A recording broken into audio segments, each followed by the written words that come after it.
way I'm going to do the presentation is I'm going to go through some of the aspects or some of the offerings from Google that I think help sell training courses and ones that we've actually used at CC Learning. And then I've got some examples of where we've actually done some delivery with some of the Google applications and used them to, I think, improve the way we're able to deliver our business and increase sales, etc. So I'll just start. But, Chris, jump in whenever you want. If you've got a question or anything, just feel free to unmute yourself and jump in anytime. So we're relatively, just to give you a bit of context, we're a relatively small company. We've got about 2 full-time trainers and about a half a dozen contract trainers who we use on a semi-regular basis. And we've got an administrator and someone who does the finances as well as an IT person. So it's around about sort of 6 to 8 people who are involved in the company on a regular basis. But it gives an idea of where we're using Google from. We're not a large organization, relatively small, but we're still finding it pretty useful. In fact, I don't know there's many other things out there that could offer what Google does. So let's get into it. So I'm going to cover the Webmaster tools that we've used. I'm going to talk about Adwords, which we use quite extensively. Google Plus, which of course is the Facebook Google offering, the social media offering from Google. YouTube, which is part of that Google Plus social media offering. Then Google Apps, which we also use, and it's quite extensive. I'm just going to cover Gmail and the calendar. There are lots of others as well that are quite useful.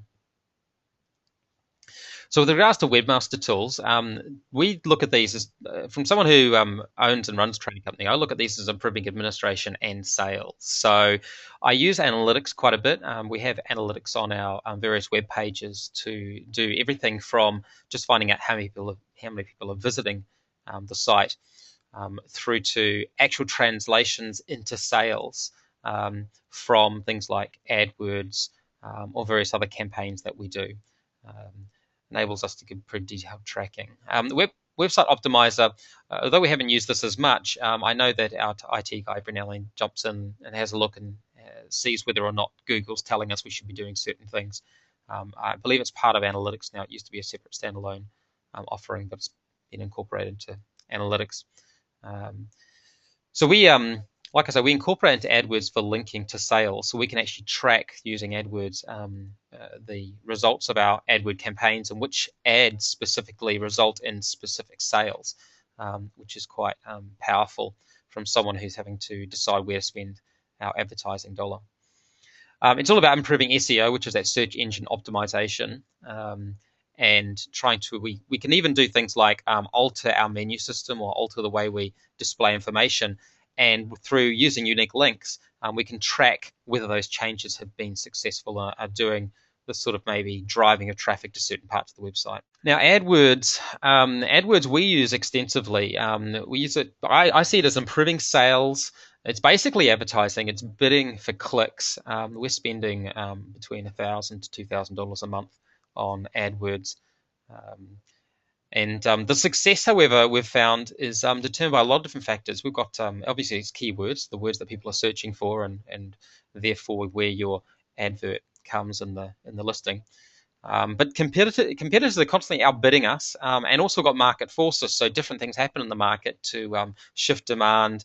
Different things happen because different regions and geographical locations come in ebbs and waves with regards to being in high demand for particular things. In Queensland, in particular, we had not long ago we had a bit of a debacle in the Queensland Health payroll system. Now, not surprisingly, there was a big boost in risk management courses, which is something that we sell, and risk was a popular search term in this particular part of the woods. So those are the sort of things you've got to keep track of and be able to react to and adjust your AdWords campaigns appropriately.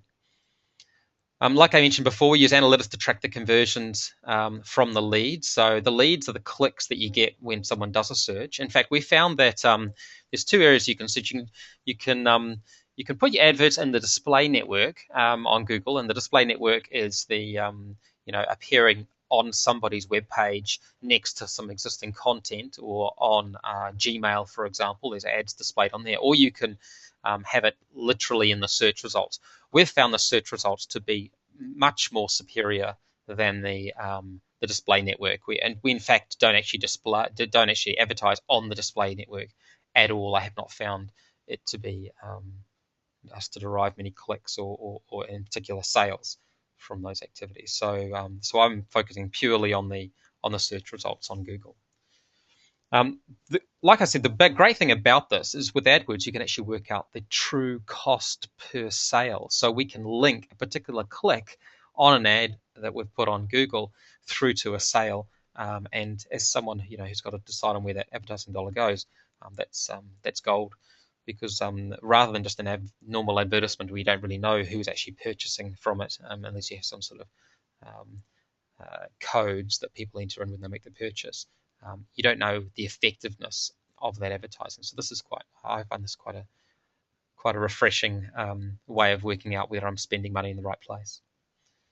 And I've noticed that I have to spend more money in some locations than other, and I have to spend more money on some particular courses than others to get the sale, and that then flows through to my calculations of what a cost to deliver is, which is quite useful. I found that you need to set up each advertisement with dates and locations and a price. So I try and include that all within the title of the advert. And then try and include, in addition to that, some extra information about the quality of training, if that's what I'm focusing on, or the cost effectiveness of the training, or something in particular. Maybe I've got a guest trainer from overseas, maybe I've got a particular focus, or there's a particular event going on that I want to relate to, such as maybe a risk management conference or a project management event, which is the area of training we deliver in. We've actually set up ads so they display automatically. So we set up a separate advertisement in AdWords for each of the courses. Each of the course dates and venues has a separate advertisement that exists for a very short time. Usually it's about 4 weeks. We only ever want to display one advert for one course at a time. And we tend to, what you can do is you can actually stop an ad and then restart another one on the same day. So we stop the ad for the course that's coming up. We usually stop it a few days before the course is due to start, and then we start a new ad up for the next course with the following month. So we're scheduling courses on a monthly basis. So we basically, it's like hopping along, and once those ads have been displayed, that's it. That ad is not used anymore because it's very specific to the course date. So we want to include things like the month. And it means you have to use shortened words, like sometimes we'll write BNE for Brisbane, or we'll write Brizzy, and just to try and enable us to squash as much information in there as possible. So Google Plus, to be honest, I haven't used Google Plus that much, but the way I see it, we're sort of working our way towards it at the moment. It helps with marketing and administration in the form of customer service. I see it as any other social media interaction. We'd have a Facebook page that we use, and I think that Google Plus will be along the same lines. People click on the plus button. Google tends to rank your site higher, which is something I'm quite attracted to, because obviously spending a lot of money on AdWords, if I could spend that money on search engine optimization and have my site high on the ranking, then I can shift some of that advertising spend from the AdWords into the search engine optimization. And part of that might be getting people to click on a plus button, which is you see all around the Google. You can create Google Plus pages for companies, and you can create Google Plus communities for topics. I think that's going to be similar to the discussion areas that you can create on Facebook, or where people are interacting together around a particular topic. I suspect that there'll be some sort of moderation feature in there for those people who set up the communities, and that can be quite useful, because if you run particular training courses around a particular expertise, then to provide a community for the students, past and present and possibly future, to interact, it can be seen as a really good service to the community, and I think that can deliver benefits either through direct sales or or definitely a marketing advertisement for people who are looking at you as being a potential training provider. So I think that's quite useful. So with regards to YouTube we've used for marketing and delivery. We have some YouTube clips around our topic of expertise, which tends to be a project management methodology called Prince2. There's relatively little information on the internet about it, so I think that what we're providing is a good service. It's not a blatant advertisement, and I'll show you a little bit of a clip later to show you the sort of things that we've done. But any video I think can be seen as promotional. Any video that demonstrates your expertise and demonstrates your ability to converse the topic, I think is going to be useful. So comments can be left and replied to. Now that means that you're going to possibly have quite a bit of work in maintaining, keeping everybody satisfied with the communication. Now visitors can subscribe for future updates. So you can actually subscribe to the channel. They're called channels on YouTube. And it is a form of social media, basically. So YouTube is really another form of social media. And the conversation, I think, is as important, if not more important, than the content. So the conversation you can create. So putting, I think, videos up which create an environment for people to ask you questions and for people to comment, I think is worthwhile. So commentary about the current state of the market, for example, or commentary on a particular part of the area of expertise that you train in. Maybe questioning some of the way people do things currently and suggesting that perhaps some improvements could be made. I think those are all kind of useful conversations to have because they create that connection with your customers, and you can find information from your customers about maybe how you can improve your delivery too. So I think also YouTube's a great source of statistical information. We've found that it's quite useful to find out where the visitors are coming from. It's pretty early days yet for us on YouTube, but I'm looking forward to being able to identify new markets potentially and look at products that we can sell to those new markets. And you can get pretty good breakdowns of location of where people come from. You can get pretty good breakdowns of gender. And some of the other aspects of where people have come from as well are quite useful. So I'll show you a bit of the statistics we can see shortly. So finding Google Apps, or not finally, but definitely Google Apps is pretty large when it comes to its presence or its offering from Google. It's a huge collection of applications. Some of them are useful and some of them not so useful for training companies in particular. There's a big customer focus, I think, with those Google apps. They're not all so useful for businesses, or at least for training companies. We have, however, with Google Apps, basically given up control of our whole domain, email and logins to Google. So whenever we want to make adjustments to our website domain area, this is sort of technical area, I guess, but we've given it all to Google. So Google is the place where we create accounts, any email accounts, and it controls all of our spam filtering, for example. It controls all of our name service for those technical people out there. It takes payments as well. We haven't used the payment process, but I do know it takes payments. You can do a basic form processing where you can take bookings through Google as well. And you can use third-party applications like Insightly. Now, we do use Insightly for a customer relationship management tool. And it's quite well integrated into Gmail. Enables us to add emails that we've written directly into Insightly, and can also integrate into the contacts database, for example, that Google has, which enables you to have a contacts database that can be shared between your customer CRM, between your email service, and you can even use that on your various tablet devices or your through Android or the iPhones, etc. You can integrate those contact databases, which make that quite an effective way of quickly distributing all of those contact details through all the people who need to have access to them. Some of the main applications, like I said, Gmail, Calendar, Google Sites we use extensively, and I'll show you an example of that. Drive, which is in effect the storage offering from Google. You get 5 gigabytes automatically with Drive. And you can buy extra gigabytes as well. I think it's about $1 per gig per year. So It's fairly cost effective, not as cost effective apparently as Microsoft, but better than Dropbox, and I think better than Amazon as well. Um, but yeah, this is the Dropbox equivalent. So it's fairly effective. You can directly access it from Gmail to attach documents, etc., and provide links to documents. And then, of course, there's groups. So groups allow you to provide private or public groups of people to converse via email, or even just via the groups interface on Google. We do use that as well. We use the groups facility to talk to trainers to quickly disseminate information to all the trainers who we use or may use in the future. So other applications include images, which obviously contains all the pictures, etc. Contacts, which is integrated into Gmail News, Translate, mobile, books, offers, blogs, etc. Blogger. So there's a lot of other applications there in Google Apps that could be useful to people.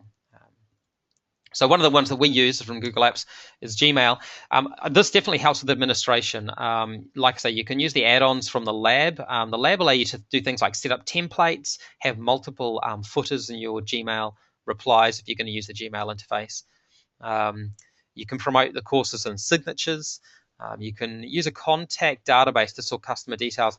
And like I said, using Insightly, we can use that contact database to directly link emails or communications from multiple people all in one place. And so we have so everyone in the CC Learning domain has access to Insightly, and they basically log into Insightly and they can add details about particular customers or useful information, etc.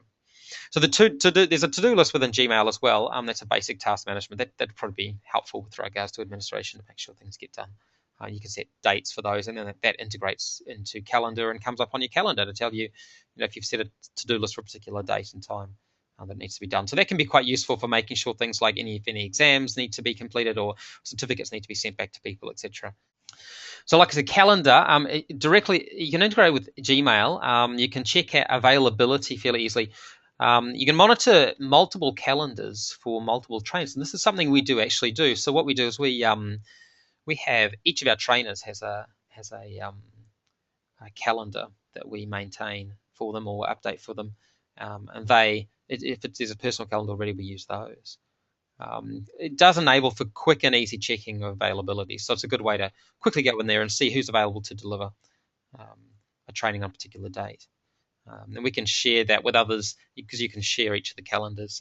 It's quite clever the way you're able to give specific Google accounts access and different levels of access as well. Things like just viewing or editing, or then actually allowing people to change permissions as well.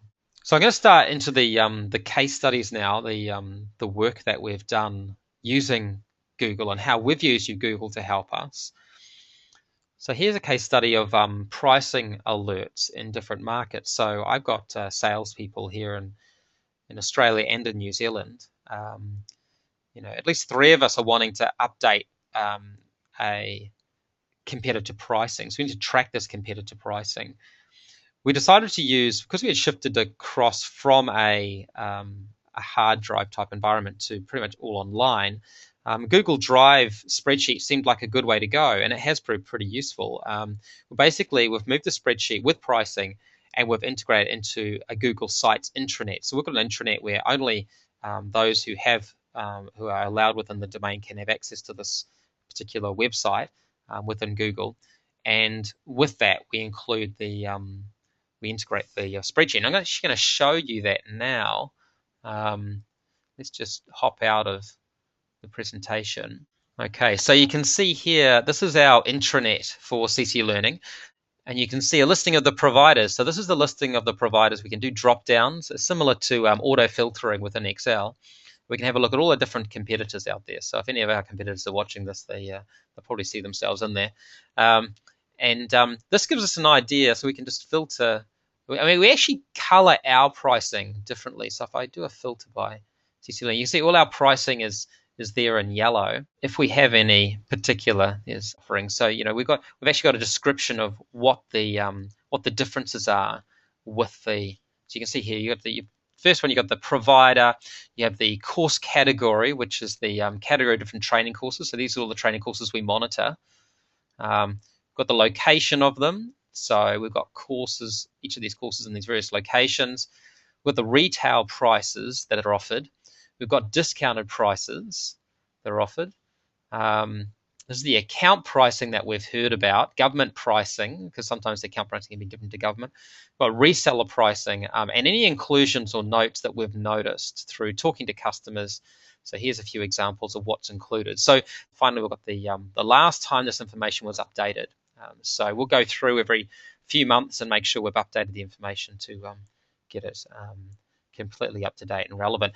So the idea is a salesperson who has a call from a particular customer can quickly assess whether or not competitors are likely to offer something in a particular region at a particular price, and saving us remembering every single provider's offering. This is a pretty good way of us being able to respond quickly to customers' questions on pricing. And we can maybe price match in some cases, or maybe we can point out the differences about how we offer something a little bit more as far as quality goes than somebody else.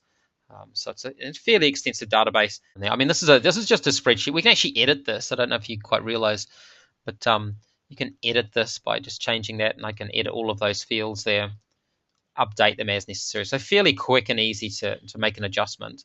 Or I can add a new row as well. And in fact, you can actually go to the spreadsheet. The link up there says go to the spreadsheet. You can actually go to the spreadsheet completely and have a look at the spreadsheet. It's just like I'll just open it up to show you. It's just like an Excel spreadsheet. There we go, it's coming up. So you can do modifications. You got a lot of the fields that you might expect to have in a normal spreadsheet or Excel type application. And you can make modifications to it here as well. And if you save it, well, actually, the moment you make the change, the save is automatically done. In fact, multiple people could be working on at the same time. In fact, I've noticed that sometimes when I've been modifying one of these documents, another field has been changing while I've been editing this one, and that's because someone else is modifying the document. So it's quite clever, way of allowing collaboration. So it's probably one of the best things about the particular service is the collaboration.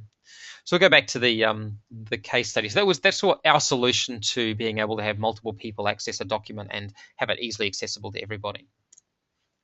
Another case study is low budget training company entered our market not long ago, and this was a bit of a dilemma for us, because although this company claimed they were selling basically the same as we were, we knew that the quality of our delivery was superior. We had trainers who had much greater expertise. They were using trainers who had basically just come off the belt of training, and just fresh into the new market. Where I knew that we had each of our trainers has more than 10 years experience in their particular area, and I wanted to be able to demonstrate that to show people that we are different to them. So one of the ways we did that, we did a number of different things, but one of the ways we did it is we went to YouTube, and we decided to do a YouTube video to show our expertise. And we've created a series of videos called Prince 2 Minutes Espresso Experience. So the aim was to provide something that was useful and demonstrate the knowledge. So let me just flick to our YouTube page so you can see that. So if I scroll down, let's see, here we go. So we provided and this is just literally using we didn't pay to get anyone to do this, we just did it ourselves. But we've now got these videos, and this is the one for the business case.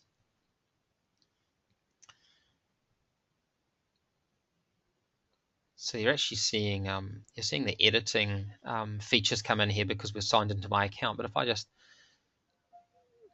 got a bit of advertising coming up, you can actually I just don't want to hear that. It's like government promotion thing. You can actually choose your own thumbnail if you're prepared for one of your videos to be advertised. So this is the one that we chose to do advertising, and you actually do get revenue from the advertisements, which is awfully nice of them to offer. But But I'll just show you down here, just a bit more information. It's just like a normal YouTube video, basically. It can contain information in here that you can update this information, but once you've uploaded the video, you can't change it. So we've actually put on we put captions on a lot of these to enable people to understand my New Zealand accent. We don't know where people are coming from. Maybe I delivered training up in Scotland once, and people didn't understand what I was saying. So we have products we can sell to people in Scotland. So I still want them to see our videos. So you can see you contain lots of information in here. We've got all the copyright information plus contact details. So this is definitely a advertising mechanism for us. And I'll click like on that because I like this video. And that's what you want other people to do as well. You want people to like them because then they get boosted up on the rankings and more people are likely to see them. So I'm just going to play a short clip of this. They're print 2 minutes. I'll skip through the bulk of it because I'm sure it's not going to be so useful. I think it's the beginning and the end that is particularly interesting, and providing a sense of consistency with regards to branding, but also providing some ability to put your logo and your name and your reputation out there so people can see it and hopefully benefit from or hopefully recognize that you've got a higher quality offering. So this is what the hope that we did here. So let me just play this.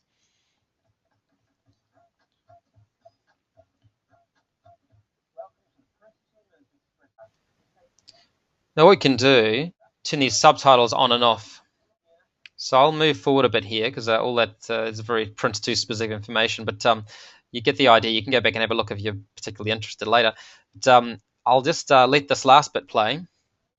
So this was important for us to have. We wanted to make sure our logo was remembered, and you can't link to external domains. So including your domain name, your website on there is pretty important. But it's not the most important thing. The most important thing is to get people looking at it again and again and telling others about it. It's that viral application. So the next screen you'll see pop up is actually a screen that has a list of all the topics which are clickable, and you can visit the other topics. And it also encourages people to like and subscribe. These are the best ways to ensure that other people hear about your videos.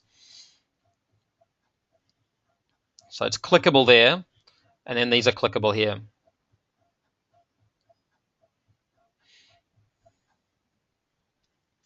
And then what comes up is the next series of videos as well. So the plan is that we will actually have 14 of these videos created, and they're all just short, nice 2-minute slots, so not too huge. So with a bit of luck, that'll make some waves. Well, I'm still monitoring it and the effort it takes. We've got a multiple use for those videos. We're also going to use them for pre-course reading and during the course as well. So the idea is if you spend the time to produce something like that, you want to use it as much as possible to get the most out of it. So being able to use it for actual content on the training course is a good thing to do, I think, from a cost point of view. So another case study, AdWords. We sell, like I mentioned, Print2 project management training, and we found actually that there were lots of links coming from Prince of Persia. So people were clicking on our adverts after searching Prince2 of Persia, a computer game. Now, you have to make sure in AdWords you constantly look at where are your links coming from, who's clicking on your links, and why. What ads, what keywords and key phrases are the most popular, and even what aren't most popular, because there's a lot of links that are being clicked on, or a lot of ads that are being clicked on from people who are not going to be interested in your product at all. And generally, if someone's searching Prince2 of Persia, or it's actually Prince of Persia, they're definitely not going to be interested in buying a project management training course. It's more about gaming. We had to monitor it over time for all possible keywords. So people searched lots of different things, Persia or Prince, for example, and things like that. We had to make sure we came up with all those phrases and ruled them out and provided them as negative keywords. So negative keywords means do not display our advert if someone searches for this. We added Persia itself, but people have multiple ways of spelling Persia too, which made it tricky. Another instance, as you'll see there on the slide, Prince, the musician, came to Australia. Fantastic. Isn't it great? We had a whole lot of false clicks from people searching for tickets for Prince. And this increase, we paid a lot of money. I reckon we probably paid $200 to $300 in clicks that were nothing to do with us. They were all to do with the Prince musician. So we had to monitor that pretty closely and basically remove the word. And one of the negative words we included was tickets. We didn't want anyone who was searching for tickets. It wasn't going to get us any business. So let me just quickly show you our AdWords This is our AdWords. In fact, there's a couple of things I want to show you here. Number one, you'll see that we've listed. See these numbers after the Prince2 tells you the date of the training course. So each date of the training course is listed for Auckland and Prince2. Takes quite a bit to set this up, but they automatically come and go. So this one's displaying now, and once we get a week before this course, that one will disappear and the next one comes up. So we've got the 17th of June currently being advertised. Just before the 17th of June, that one will stop being advertised, and the 8th of July will start being advertised. And so here's a listing of the keywords. Now, if we scroll all the way to the bottom, I'll just quickly scroll to the bottom. Here's the negative keywords. Now, what I've actually done here, if you're using AdWords at the moment, is we've created keyword lists. Now, keyword lists in this case, so I haven't got any group level or negative keywords, but I have got keyword lists. And so for all of the Prince2 courses that we run across every location, I have a keyword list that I add to. So the moment I add it to the keyword list, it's applicable across the board. So across all of those Prince2 courses, no matter what location, and no matter what date. And so if I click on that to have a look at that keyword, that negative list, you can see these are all links that we've seen come up, and the different square brackets, etc., are to identify the keyword separately. So this is a specific phrase recognition and things like that. So these are words that we've seen come up that have not given us the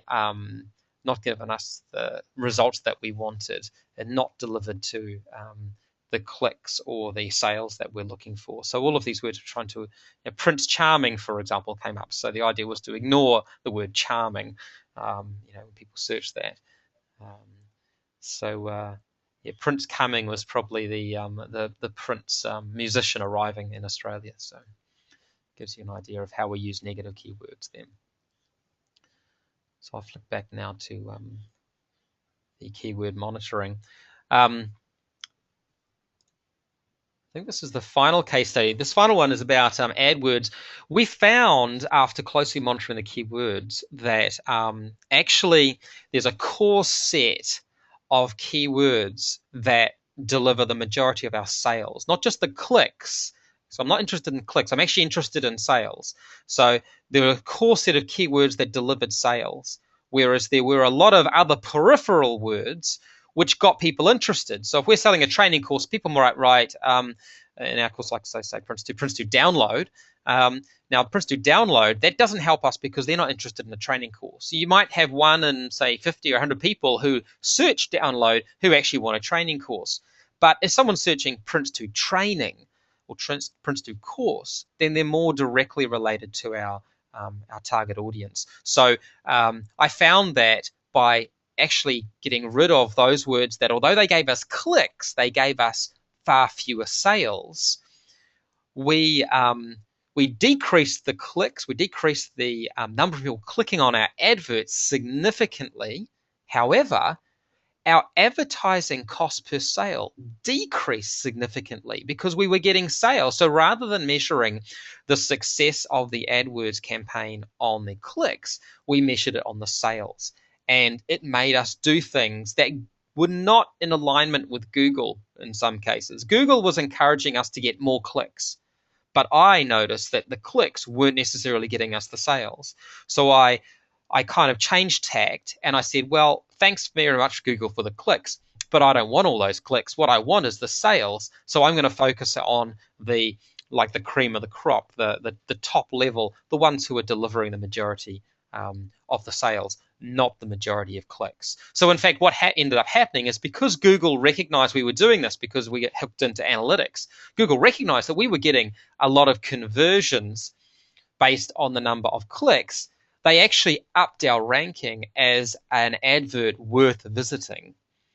So they basically gave us, I think, a higher profile because we were clearly getting a lot more conversions for the number of clicks, for the number of clicks and the number of views, which is which is really good for us, and I guess they must see it good for them, or at least good for the customers. So So that's us using Google and how I think Google can be applied to an environment. So sort of coming up to the end of my estimated 45-minute presentation. So I'll exit out of the presentation now. And How much does the AdWords cost in terms of your like adding to the search engine for your sort of the 4 weeks before your course? How much does that we cost you per course? well, let's have a look. I'll show you some, because I can't tell you. It varies depending on the Oh, course. This is what you can broadly. in You broad. don't have to show me specifics, but Look, I think broadly. broadly we spend it can vary between about $80 up to $250. So Okay.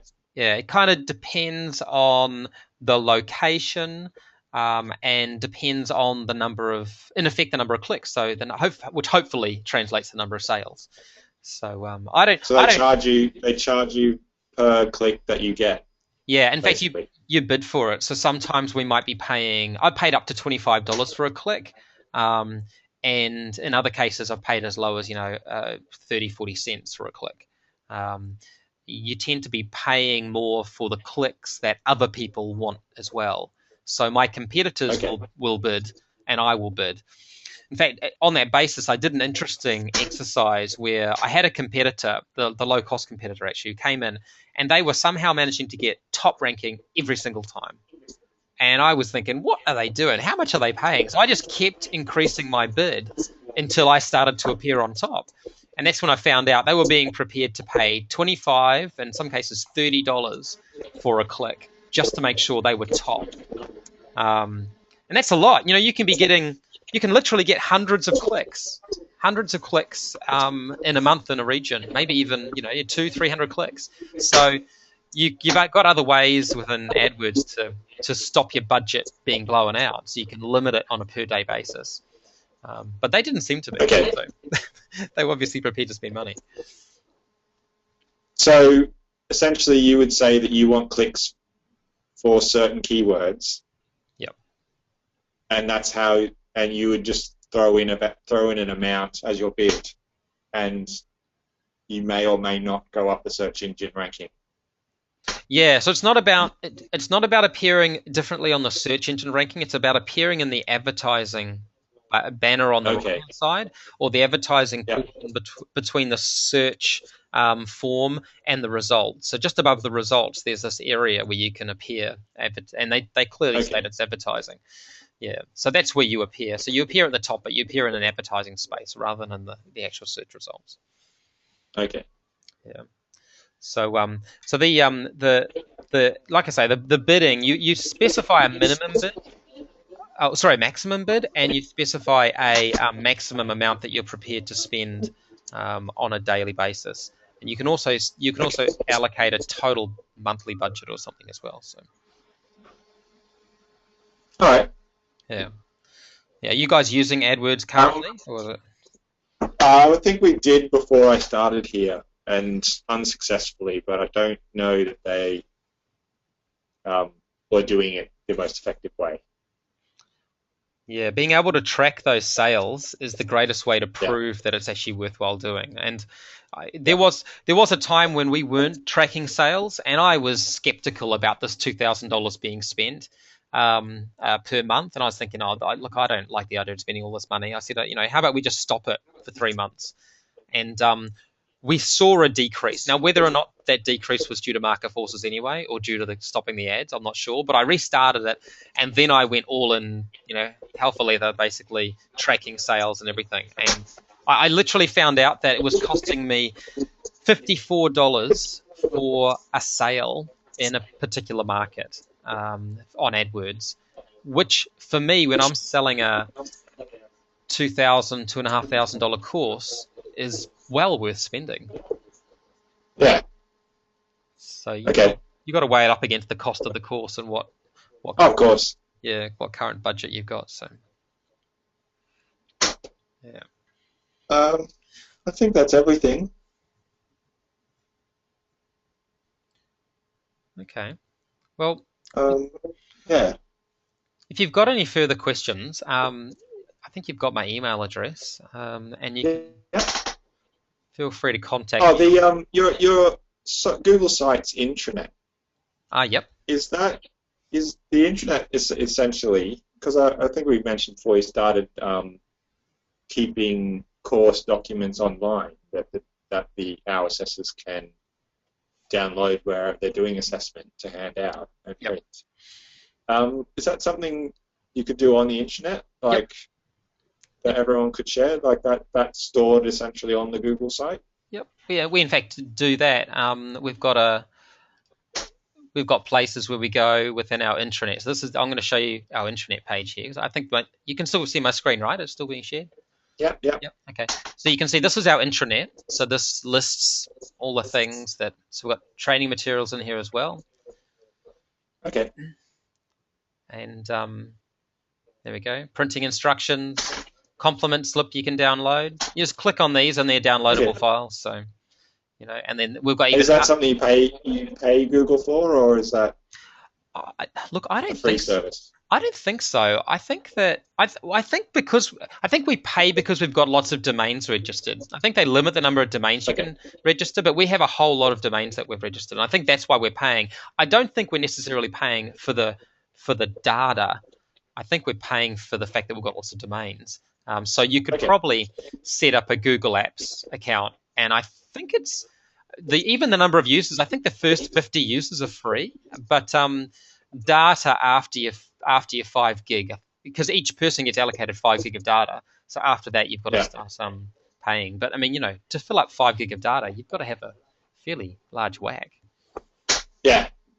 So So essentially, you'd have essentially have one Google account for the company, or different parts of the company, and each of them would have 5 gigabytes to store on the internet. yeah, yeah, that's right.